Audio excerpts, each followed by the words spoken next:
Welcome to another edition of I Am AAPC. I am AAPC Alex, and today we're with Matty Oaks-Dougherty. Hey, Matty, how you doing? Good. How are you, Alex? I'm great. And I was just speaking with Matty about how we were connected, and he does some work. Matty, you do work with AAPC with our students and our training programs. Tell us a little bit about that. Um, I would say for the past year, I started in around November of last year being a TA for the online CPC classes as part of the build program.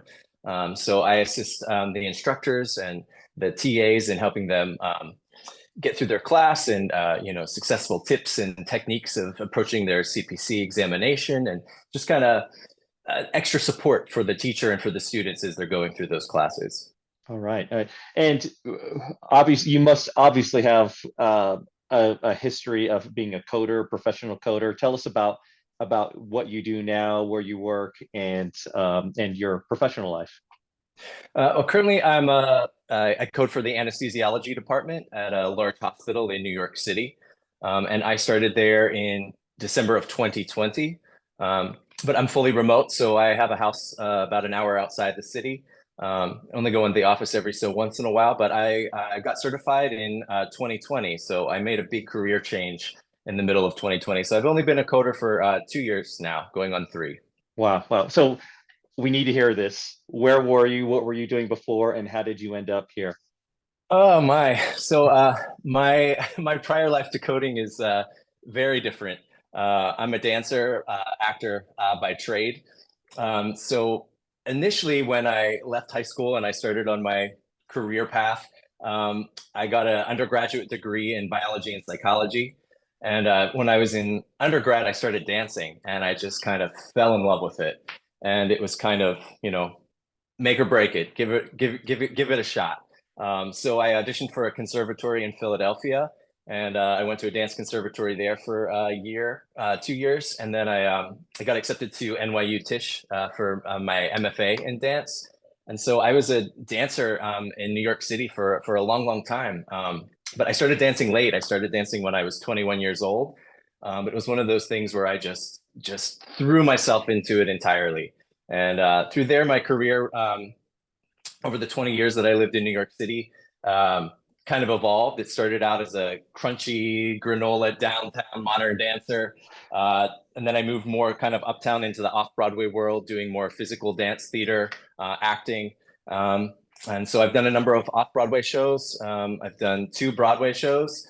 And I started transitioning more into acting when the pandemic hit. So I was working on a play in March of 2020, and my entire industry got shut down. And so for a long time, I had been wanting to get back to my biology, psychology roots in a way to sort of help facilitate my life as an artist and as an actor and as a performer. And I was always searching for something that I could do besides waiting tables and besides catering and that gig work that happens in between. And someone mentioned to me medical coding in a conversation throughout those years, and it kind of always stuck in the back of my mind. And we were a week into being laid off from the pandemic, and the Actors Union that I belong to has an amazing organization called Career Transition for Dancers. And I was working with someone in there just kind of to get a feel of what else I could do and use the time that the pandemic was shutting me down from my industry to really launch into another career. And we talked about medical coding and it seemed like a good fit. And I started doing research and I found AAPC. And, I love doing research. I love constantly uh, educating myself and just that constant process of learning. And so I was like, wow, medical coding seems to fit that for a T. And I could really see myself doing something like that. At least at that point, it was, as a thing that could be a dual supplementation for my career as an artist. And I was like, I have all this downtime, let's go for it. So I signed up for the CPC self-paced study course in Through March. AAPC? through AAPC Okay. in March of 2020. And I also took the medical terminology and anatomy courses. I had a lot of that in my undergrad, but it had been 15 years since I had really went back to my biology roots in my undergrad. And so I was like, it's just good to get that refresher. And I studied a lot of anatomy in my, graduate work with dance, but I was like, anything that I can get that just can kind of help me transition and get those gears moving back into a different way of thinking, I'll do. And, there was nothing going on at the time. So I fully immersed myself into the CPC training program. And I did the anatomy course, the medical terminology course, which I highly recommend the medical terminology course. I learned so much from that. And when I went into the CPC training right after that, it set me up for a world of success in doing that course. Just that background in those roots and root words, and it was so helpful. And I was able to do all 3 courses in 3.5 months. I really I mean, there was nothing else happening. So Yeah. it was around the clock, just immersing myself into medical coding. I had a goal in mind. I was like, this is only going to last for 3 months, this pandemic, and then I'm going to get back to acting. So I need to get it done before that. As we all know, it turned out a lot longer than 3 months. But anyway, I did the course training in 3 months. And then right around that time is when AAPC started introducing the online examinations. So I took my online exam, and then I went right directly into Practicode after that. And I spent the next month just doing all 600 of those cases and 3 assessments. And I got my A removed the next month. And then it was really time to start, looking for a job after that. But I did everything in about 4 months, but it was a very, very different time. And it was a very intense sit down of study. Well, and I love that from what I gather, I mean, your whole journey up to this point is online. You researched everything online and enrolled in the curriculum online and just went for it. Did you participate or have any help from online communities at all? Yeah, so when I was in the self-paced study course, there was a teacher's assistant available for us, and I reached out to them when I needed just a little assistance here and there, especially when we got to chapter 10. I needed some extra help, and they sent me some worksheets and some just advice and training. And once I read through that material and I really got that help in the cardio chapter in chapter 10, something just kind of clicked, and it was through the help of that TA and the information they provided me, it really just kind of got me over that hump. And from there, things just started falling into place as far as my training. And so when I was looking to become a TA, I really remembered that. And it was an opportunity. When the opportunity came for me to be a TA, it was something that I really wanted to pursue and give back and help students, because it helped me so much during that time.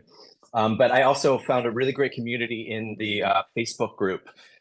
Through there, I found tons of tips on how to tab my book. And if the tip wasn't through the Facebook group, it led me to a link that I could further research and explore. And so all that while, I was really feeding off of that Facebook community. And through there, I became really great friends, online friends and acquaintances with some fellow students who were also going through the course, and one of which got hired as a TA and who recommended me to Craig to become a TA. And so those connections that I made through the Facebook group really helped me both in going through the course, after the course, that moral support you need when you're looking for that first job and for someone to take a chance on you. And then also just what I do now and supplementing my medical coding with being a TA for AAPC. Wow. Wow. So when you say Facebook group, you're talking about, I'm assuming, the AAPC general Facebook group? Yeah, both actually. I mean, before I was certified, it was the general group. And then after I got certified, I still use that the certified members Facebook group when I have questions or if I need to look at something. I work in anesthesia, so my coding skill set has to be across the board of all specialties. And there are a lot of times that I need to search for something, and it's if I don't have to post a question, the search really helps me in fine tuning other posts and discussions that have happened in the past, and I can go and narrow down and get the advice that I'm looking for a certain code. Okay. Okay. Now, I'm assuming you took the exam online. Were you ready Mhm. for that at that time? I was. So I, switching over to online was such a different skill set for me. I came from a career and a background where everything was in person as a performing artist. The industry that I was in started to switch over to more self tapes even before the pandemic hit. So I'd started getting used to incorporating technology more and more. But so when it came time to take the online exam, there was a little bit of apprehension for me. Sometimes electronics and um, technical aspects of things can cause a little bit of a hindrance and can cause some anxiety.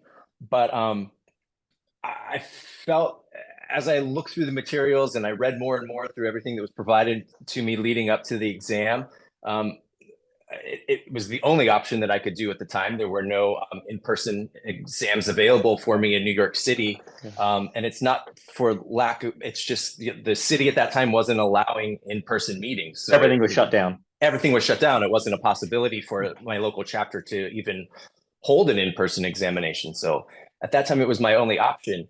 Um, but I was nervous a little bit about like the technical difficulties and things that could happen, but it went smooth sailing. I have 3 dogs and a cat, and so I had my husband take the entire family out of the house for the day, and peace and quiet. And at that time, it was in 2 sessions, and I did it both in the same day to get it out of the way. I think I allowed myself an hour break in between the two scheduled sessions at that time. Um, and yeah, it went off without a hitch. Wow, that's great. Well, so here you are in the thick of the pandemic. It doesn't look like it's ending anytime soon. You're now graduated. You have your certification, your CPCA, um, but obviously making your way towards having that removed. Mhm. Um, Finding that first job can be so tough sometimes. Um, Tell us about that experience for you, Maddie. Yeah, well, I mean, coming from a performing arts background as an actor and as a dancer, I faced a lot of rejection. I got told no many, many times before I got told yes. And so I was used to that stamina and determination and um, realizing that it was really a numbers game kind of in the beginning. I was also fortunate enough, I live in New York City, so the job opportunities and the amount of applications that I can apply to for positions near me is a lot greater than uh, others who might be in different parts of the country. But it really was a numbers game in the beginning. And every day I set a goal for myself to send out at least 10 applications. And it didn't matter what it was, as long as they required a CPC or there was something that could lead to my foot in the door of, to a coding job. Yeah. I applied for it. It didn't matter what it was. And I would say, as I was going through Practicode and I still had that A on my name, the responses that I got for interviews or interest in my resume wasn't as high as after I finally had that A removed. So Practicode, when I finished it, it wasn't that it got me the job, but once I finished it and had that A off of my credential, what it did was it opened the opportunity for more prospective employers to reach out to me to call me in for an interview. Okay. And so I would say out of every 50 applications I sent out, it would maybe generate 3 or 4 responses of someone who was interested to go to the next level. And so it was a little bit difficult at first because my entire experience before that was as a performing artist. And so it was finding that right person that would not only take a chance on me as a new coder, but also finding out what to do with me.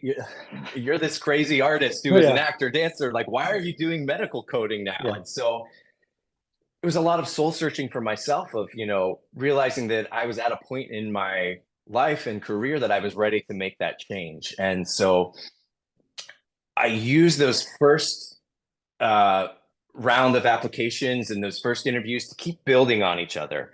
And it took a while for me to learn how to interview as a medical coder and not as Matty the actor dancer. So that took some skill set and some rerouting in its own mind. Paradigm And then I shift. had to and then it was just all about finding the right fit. And through those application processes, I would say from I finished Practicode at the end of July. So through August through November, I was set on finding a job. And through that time, I would send out about 10 applications a day. And as I got better at fine tuning my resume with the help of actual the um, uh, president of my chapter, she took it and she looked it over for me and gave me advice and helped me tweak it a little bit, and some advice from other folks that I met on AAPC.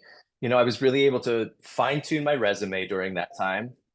And I was also fine tuning my interview skills. And I was also fine tuning the jobs that I was applying for and breaking it down into what do I actually want? Because during that time, I did get some offers, and I was at a position where I didn't have to take the first thing that came along right away. And I was like, something just didn't sit right with some of them. And I could tell that's not going to be a good fit. And so I don't want to waste my time there yet. And so I just kept putting it out, and I kept putting it out there. And eventually, the right manager saw my resume.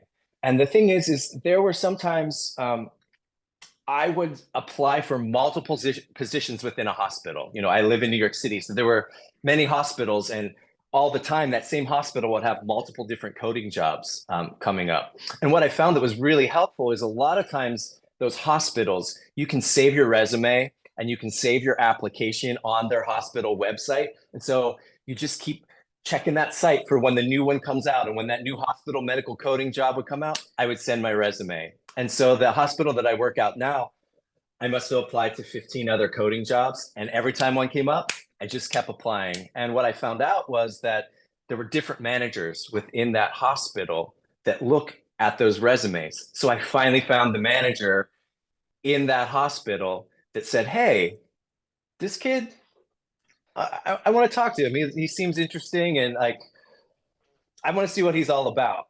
And if I had given up, when I got my third rejection or no response from those resumes that I sent to that hospital, I would never be where I am now. So it was that constant just sending it out. And when the timing was right, it happened. But it did have to have a lot of, perseverance and dedication and working through those no's. And, I interviewed with my manager at that time, and, she was like, I think anesthesia would be a great fit for you, having just gone through the course. All of those different series of CPT coding and diagnosis coding are, fresh in your head. And I think it's just going to really, challenge you and encourage you to keep going. And I've been at that position now for 2 years, and I see myself there for a very long time. I love coding anesthesia. And like I said, I have my hand in kind of all those different areas, and it keeps me on my toes, and it keeps me constantly researching and looking at things. And I love where I am. Matty, you're talking about your resume, and I'd imagine it said CPC certification, but danced in this show, danced in this show, danced in this show. So you had that to overcome. And I guess it probably had your side gigs and other things as well, but you had to prove yourself that you, I guess, work in a professional office type of setting. Yeah, and to me, a lot of it was also, how can I tailor my life experience and apply it to coding? And so one thing for me was, coding to me in a lot of ways is similar to acting and dancing, in that we are telling a story through coding. And as an actor, when I get a script, I have to look at it and I have to break it down piece by piece and find those important bits that tell the story. And that's what coding is. coding is you're finding those important bits that tell the story of that encounter for that patient.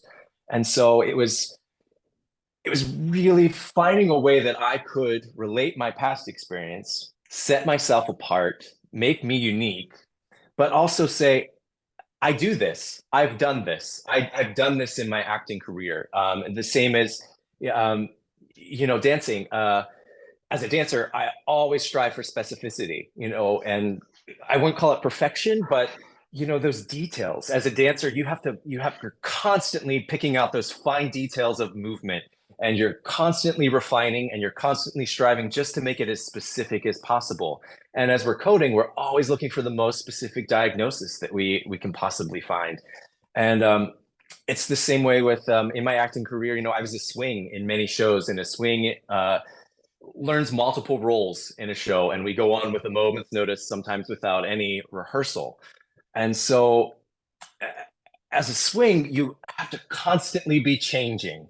And so as coding, we know the guidelines are constantly changing. Coding is constantly changing. So there was just another way that I could say, I might not have done this, but I have done something like it in my other career. And I can use those aspects and those skills for myself as a performer, and it's going to translate to medical coding. Just give me a chance. Yeah. And I finally found that manager who said, oh, absolutely, let's do it. I love it. I love it. Now, is the job you're currently in that first job still? It is. It's still that first job. And, through that first job, as time has gone on, my manager has given me more and more responsibilities. I'm one of her go-tos as far as coding. And I love it. I'm constantly learning. And it's also, I work from home, and there's a lot of discipline that comes from working from home. And that's another thing that carried over from, my career as a dancer and as an actor. It's really getting up, showing up for myself every day without, someone, you know, watching over me. Of course, my manager is there, but at the same point, like there's a lot of trust and responsibility that, our job entails, and it takes a lot of discipline, especially when you're working home and remotely. And that was a big shift for me. I'm used to being out and about and with people, and it was a shift. It's still a shift sometimes. When you started, were you remote right out of the gate? I was. So I had about a week and a half that I went into the hospital and did some training. At that time, the hospital coding staff were fully remote. They transitioned at the beginning of the pandemic, and December, they were starting to come back, but just, pockets here and there when they needed to. And so I would show up on some days, and my manager would take me through things and show me. And then some of the trainings for Epic, we use Epic at my place of employment. Some of those were online, so there would be times when I would not have to come in, and I could do the training online.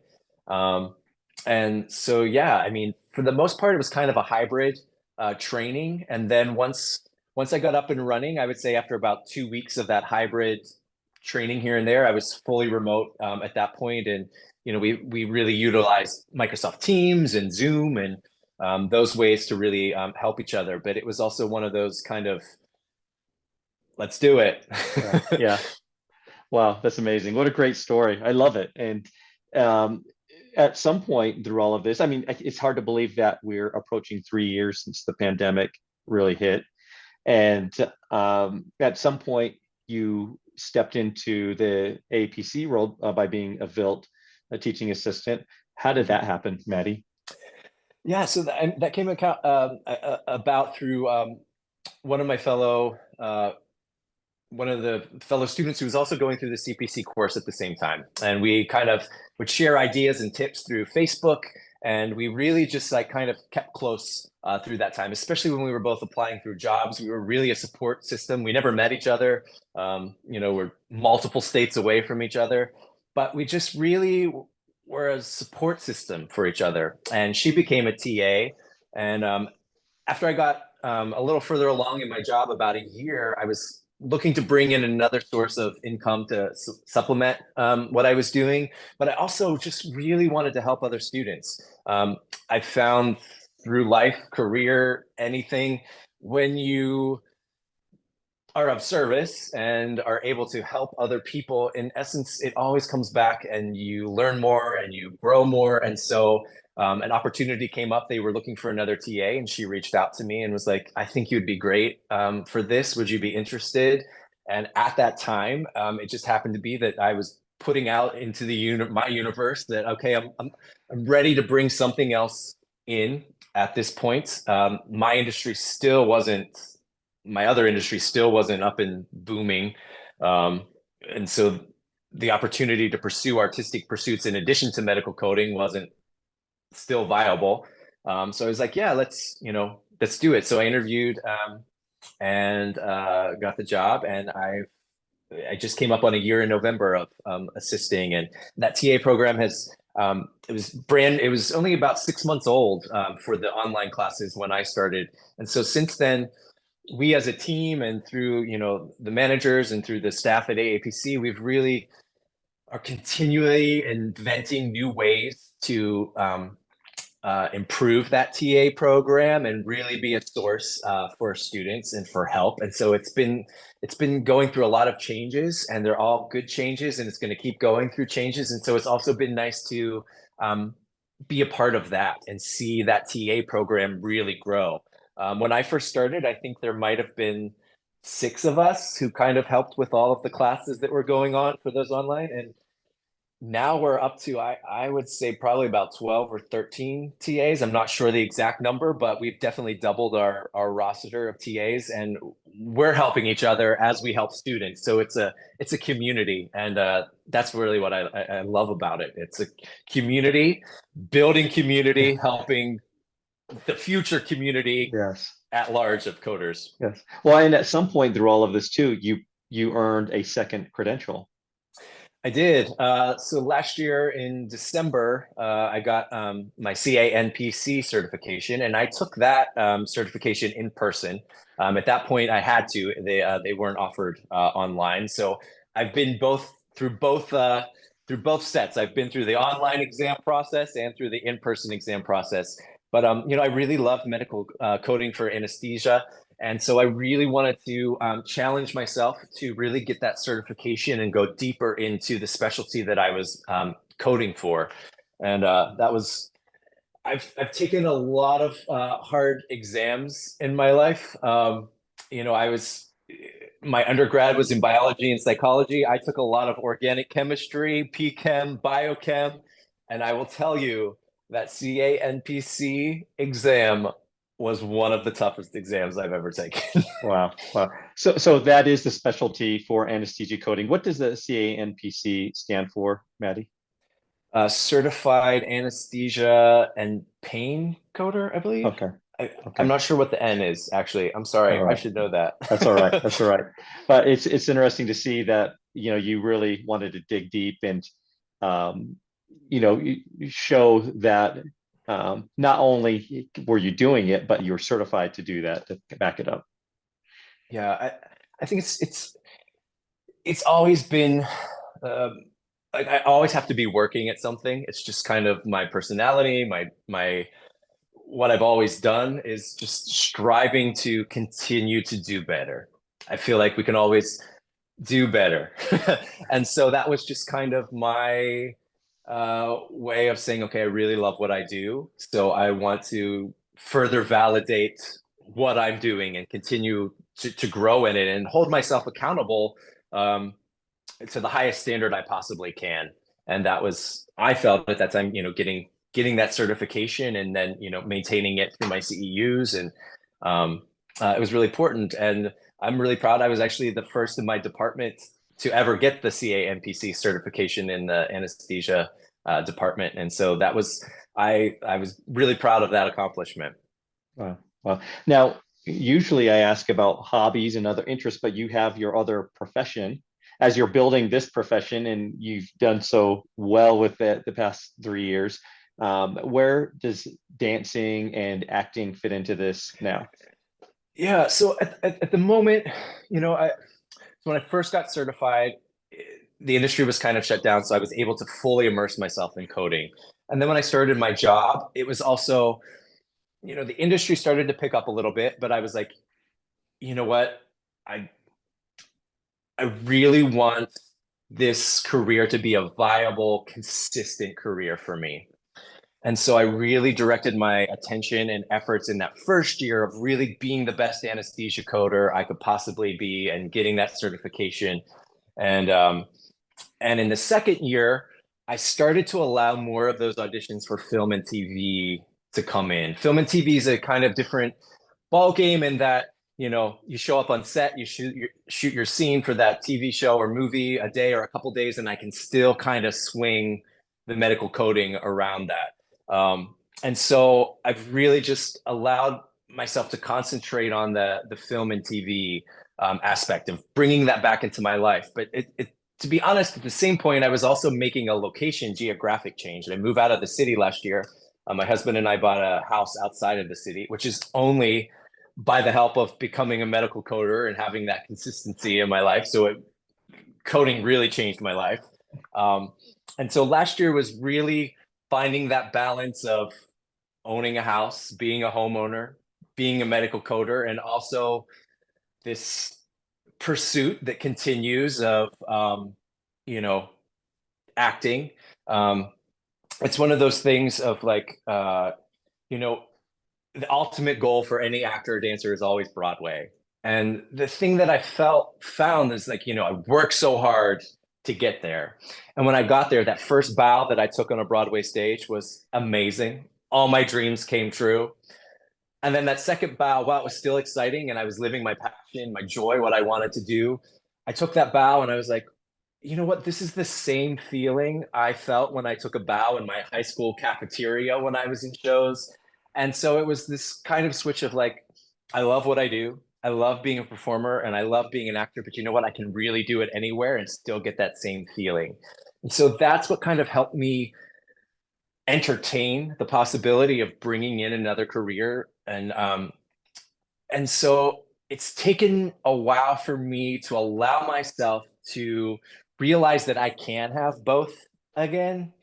And so this year, I had a lot of auditions for film and TV last year, but I wasn't open to allowing the universe to bring that in. There was like a fear inside of myself that I was afraid that I put all this work into my medical coding and my job that I love and I'm good at. And if I let this other thing that used to be my main purpose in life creep back in, I was afraid that it was going to destroy all of this. And I had to come to terms knowing that no, I can do both. I can still be a medical coder and I can still be an artist. And so that's kind of my goal for the year is to still maintain all of my commitments that I have with my job and my schedule. But those acting opportunities that come my way that I wasn't open to receiving last year, this year receiving. And so this year's all about finding that balance again of being a medical coder and still pursuing my art. And so that's where I am this year. So hopefully you see me on a TV or film screen again soon. And if it happens, I'll let you know to look for it. Well, you know that now that the cat's out of the bag, that Matty in the AAPC Facebook group is an actor and artist. People are going to want to know like when you're on something. So you should just share that with the group. Hey, check me out here. That'd be a lot of fun. Well, Matty, is there any time for anything else besides your family and work? Yeah, I also love CrossFit. I do CrossFit about 4 to 5 times a week. I try to get myself to class. It comes from that part of me of like, being physical. And so I went from a job where I was on my feet, acting and moving 8 hours a day, 6 days a week, to sitting in this chair that you see here. And so that was a change. And so I needed that physical release. I needed to stay active. I needed to stay physical. And I found CrossFit's been a really great outlet for me. When I was in the city, I was fortunate enough with my job to be able to do CrossFit on my lunch break. So I would do my coding in the morning, my first set of coding, and then I would go and do CrossFit. for an hour, and then I would come back and finish my coding. Where I am now, since I've moved outside of the city, I don't have that lunch option. So I do my medical coding, and then I go and usually take a 4:30 or a 5:30 CrossFit class, and then I come back and I do my TA work. And then I'm also busy. I have 3 dogs and a cat, so it's uh it's quite busy around here. And so yeah. And then during the pandemic, I also started doing pottery. I started watching the Great Pottery Throwdown, or whatever it's called, on HBO Max, and it was just kind of a way for me to have a creative outlet, but it was also just a really meditative space for me. And so since I've moved outside of the city, I haven't been able to do that, but that's also kind of a goal for me. I have a basement now in my house. I'm not in a New York City apartment. So I'm hoping within this year to also get a studio, kind of just, the basics, a wheel and stuff in my basement, and use that just as another creative outlet. All right. But I think those things are important, especially as medical coders. Sometimes it can seem a little isolating, especially for someone who's come from a career and a background where I've always had to be out there. And so I find that human interaction and connection is very important. And my coworkers and I, we do that through Teams and through Zoom meetings a lot through the day. But I still need that human interaction with people, and so I get that from CrossFit, and I get my artistic outlets through other things. But I think it's really important that as medical coders, or not even medical coders, but any profession that is working from home, that you really still have something that you can break away for at least an hour and just, interact with people of something that you love doing and that gets you out of this. Yes. Well, Matty, thank you so much for sharing your story. I would like it if you would leave us with a message to maybe a CPCA who is searching for their first job. What would you say to them to encourage them? I would say, it's really allowing yourself to be open to letting the universe bring that position in. I think it's really a mindset of determination, and to keep going and pursuing all available routes possible, knowing that the right one is going to hit and happen at the right time. And I know that sounds a little zhuzhy, but I really honestly believe that. And I think it's a lot about not comparing yourself to others. I think a lot of times if we compare, it leads to despair. And if we get to that route where we're despairing, it sets you down a different path and you're not going to be. But I think it's really about setting a goal for yourself. And that goal is a numbers game, I really think. And I think it's about, okay, I'm going to set a goal to send out 5 applications every day and just keep sending them out. And I think it's also, once you start getting responses and someone says, okay, I'd like you to come in for this interview, don't stop sending out the applications, because there's a multi-process that happens. And for every job interview you get, send out 5 more applications.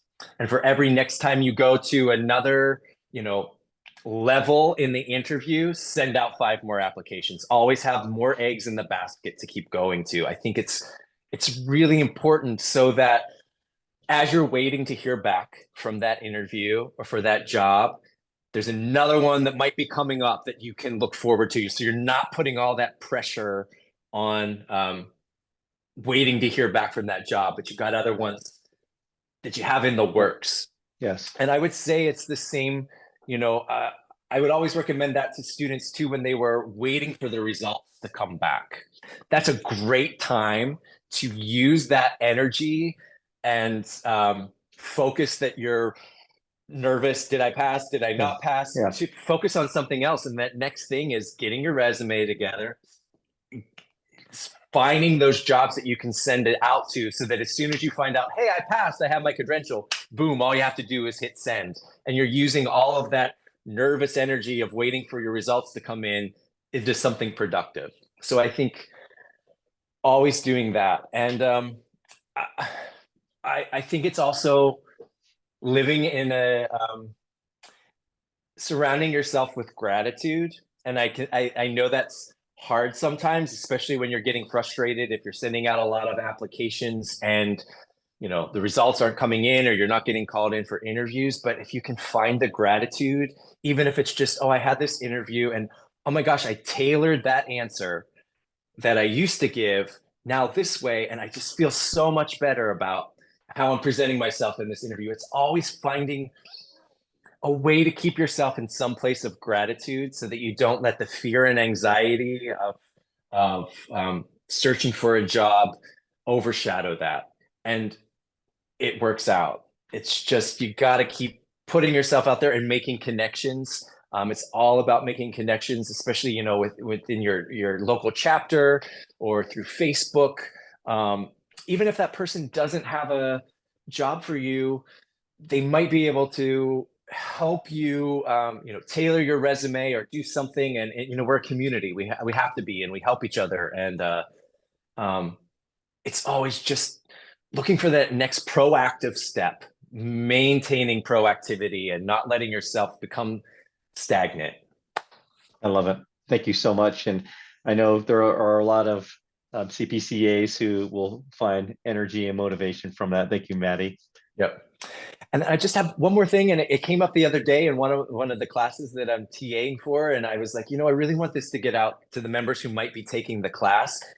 And it was something that I pulled back on before, and it was that compare and despair, especially when you're in the online classes. I think sometimes, some students are very proactive and wanting to answer the questions that the instructor is getting out, and some are setting back. And I had a student recently reach out, and we're multiple weeks in, there's only a couple weeks left in the class, and I got an email, and they felt like they just weren't doing very well in the class because they were comparing themselves to some of the students in the class who are a little bit more outspoken. And the email came to me, and it was kind of just a little bit out of the blue, because when I looked at Blackboard and their progress, their grades are like one of the top in the class, and they're excelling.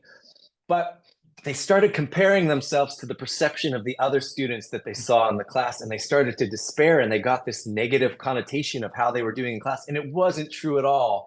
And so I think it also can sometimes happen as you get close to that finish line and you're getting ready to finish the class. Don't let that self-doubt start to creep in. And I think it can sometimes happen as you start to get closer to that finish line, and don't compare and despair. Like, you got this, and we're all here as a community to help you. I'm here as a TA to help you.